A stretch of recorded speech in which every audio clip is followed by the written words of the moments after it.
Jack Carroll, a 42-year-old Republican, strode into the sunny park with his signature red MAGA cap sitting snugly on his head.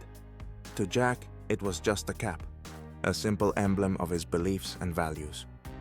But to others, like Anna Miller, a fiery 35-year-old activist hosting a community picnic, it was a battle cry begging for confrontation.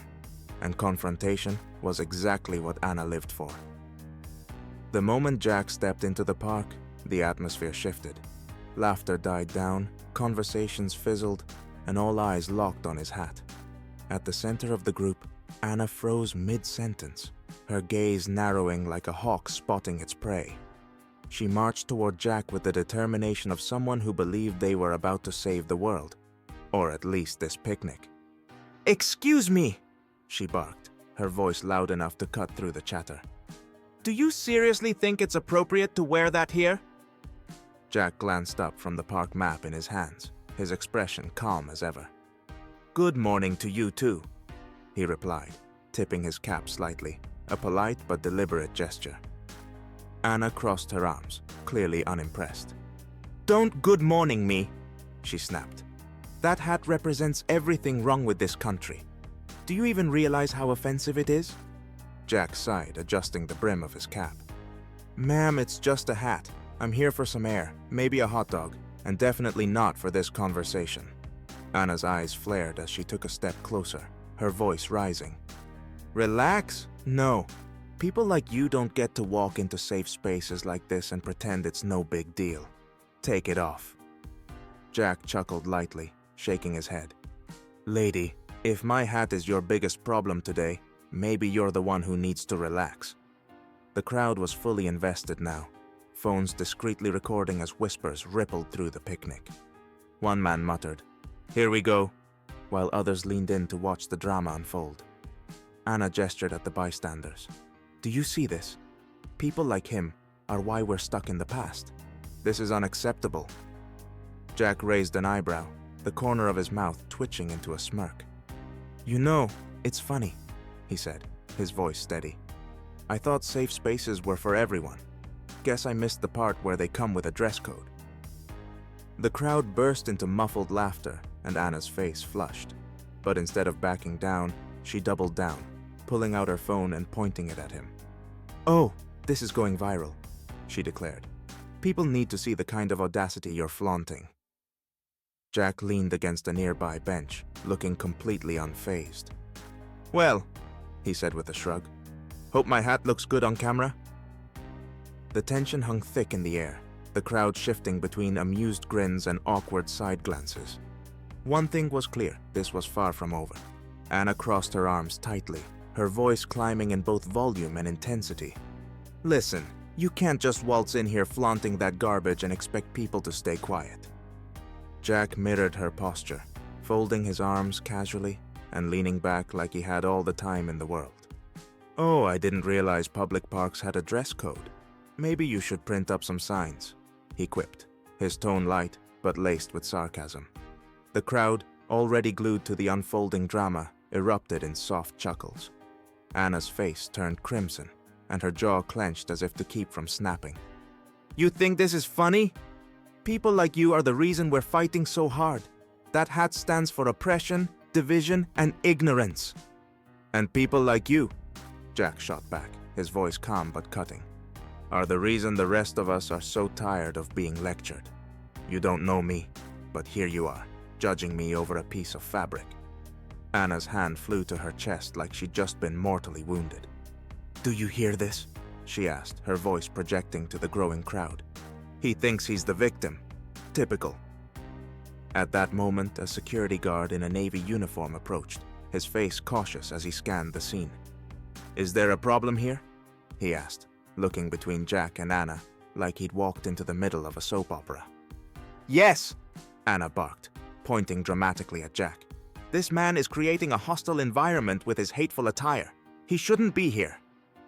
The guard turned to Jack, who shrugged with an almost theatrical indifference. "I'm just here for a sandwich, not a debate. You tell me if that's a problem." The guard hesitated, his eyes shifting between Jack's calm expression and Anna's fiery glare. The crowd leaned in, their whispers now audible murmurs. Someone muttered, "She's really losing it," while others discreetly recorded the standoff. Anna smirked triumphantly, sensing momentum. "See, even he knows it's inappropriate." Jack's lips curled into a sly grin. "You know what?" he said, pulling out his phone and scrolling through his contacts. "Let's settle this. I'll call the park's management." Anna's smug confidence faltered, her smirk wavering. "Management? Why would they care?" Jack's grin widened as he lifted his phone to his ear. "Because I'm their boss." The crowd gasped audibly, cameras now fully zoomed in on Anna's face as it drained of color. The tension cracked like a lightning bolt, leaving everyone hanging on Jack's next move. Anna blinked, her confidence faltering. "What are you talking about?" Jack's phone buzzed, and he casually hit a number, stepping away from her. "Hey, Tony," he said, as if ordering lunch. "Yeah, we've got a little situation in the park. Can you come over?" Anna stared, totally confused. "Who's Tony?" Jack didn't answer. Within minutes, a man in a sharp suit showed up, looking professional, but clearly irritated. "Mr. Carroll," he said, nodding at Jack. "What's the problem?" Jack gestured toward Anna. "This lady here thinks I don't belong in the park." Tony's eyebrows shot up as he turned to Anna. "You're arguing with Mr. Carroll? The park's biggest donor and board member?" The crowd gasped, the sound of phones clicking and recording filling the air. Anna's face went pale. "Wait, what?" Jack turned to her with a slow, sarcastic grin. "Yeah, turns out people like me do a lot for this place. Surprised?" Anna stammered, her bravado crumbling. I didn't know." Jack's tone turned cold, but his words still carried a sharp edge of amusement. "That's the problem. You didn't bother to find out before you decided to make a scene." There was a moment of silence. The crowd buzzed, unsure whether to laugh or cringe at the awkwardness of it all. Anna stood frozen, red creeping up her neck as she realized the gravity of her mistake. She opened her mouth to say something, but the words didn't come.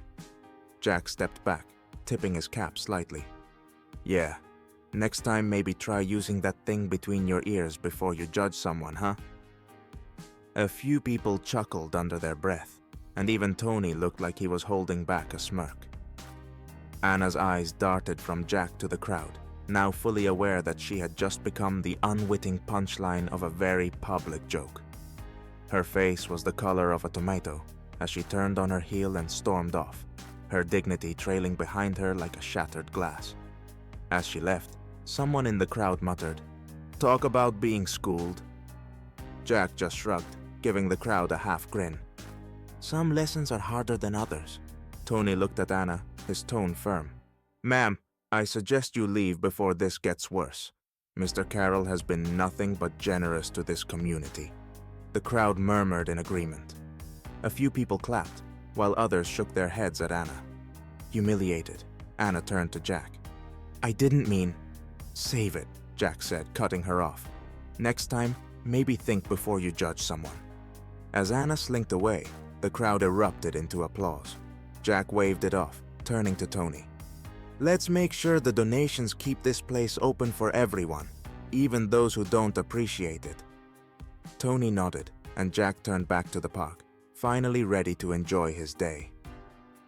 The story went viral that evening, with Anna's meltdown becoming an example of why assumptions can lead to public humiliation. As for Jack, his calm demeanor and clever handling made him a local legend,